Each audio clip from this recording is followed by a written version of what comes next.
Joe Rukin is from the Stop HS2 campaign group. Joe, do you accept that HS2 is now inevitable? No, not at all. Wouldn't be talking to you if I thought that, Stuart. I know it's been a long while. In fact, it's the 4th birthday today, 4 years since HS2 was first announced. We're still going on because the case for HS2 keeps getting worse. And yeah, of course, it's been a long, hard slog, but for a national campaign, we've just had the reinforcements from of all the people north of Lichfield, which has kept the whole thing going. But you say that, and you've been protesting and objecting, and as others have, as you say, for 4 years now. The government, if you've got a point, aren't listening to it. They're going to go ahead with it, aren't they? Well, I'd say this government aren't going to listen, but the thing is, it's not going to be for this government to decide, because, as Patrick McLaughlin finally admitted last week, we've always known for the last 4 years, this project will not be passed before the next election. Patrick McLaughlin, of course, being the Secretary of State for Transport. When you say that, Joe, it won't be passed before the next election. I was talking to an MP last week who said, look at what's happening now. We've got 14 months, roughly, before the general election takes place next year. We've got precious little business to do in the House of Commons. They're not going to introduce new stuff that we've got to start with all over, because we're never going to get that through. They might just get HS2 through before the next election because they've got nothing else to do. No, well, it's not a question of, MPs debating it in a chamber. That will take a day. It's the fact that everyone who is affected by HS2, and it's not just councils and parish councils, Northamptonshire County Council, whoever, any individual can petition against a bill and has the right to be heard in front of a committee of MPs.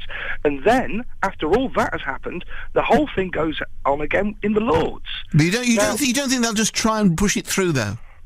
Well, people have the right to be heard if you are directly affected. And what we had is, a couple of weeks ago, the environmental statement consultation closed.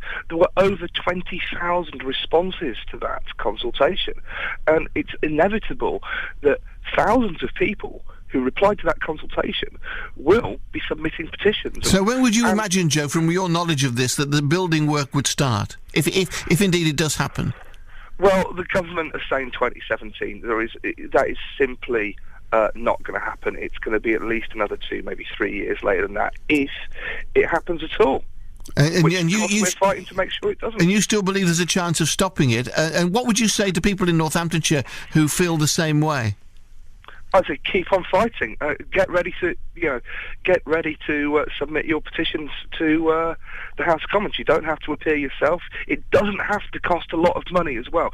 Like Northamptonshire County Council, they're spending about $250,000 on parliamentary agents. It does not have to cost that much at all. If you're an individual, you can represent yourself, and it might sound daunting, but seriously, I appeared in front of a House of Lords committee a couple of weeks ago with a local resident from Harefield down on the London border, and they were really considerate, really nice, and they accept that people are members of the public. So do you think Northamptonshire County Council are wrong in spending the sort of money they're talking about? I think Northampton County Council really don't know what they're doing, because overall they're supporting HS2 while saying that they know that Northampton will have no benefits, and Northampton itself will actually lose trains as a result of HS2 going ahead. Well, you say they're supporting it. In actual fact, the recommendation before the Cabinet meeting tonight says the Cabinet recommended Council that they agree to oppose in Parliament the high-speed rail bill.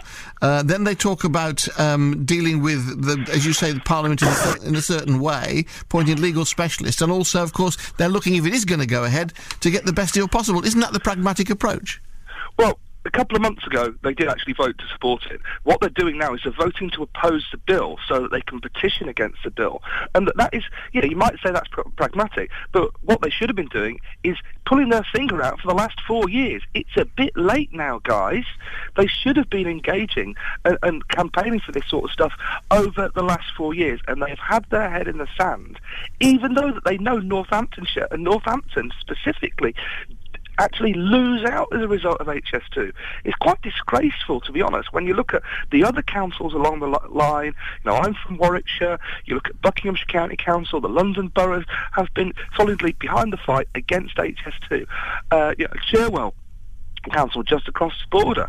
But when you look at Northamptonshire County Council, they simply are far too late to the game.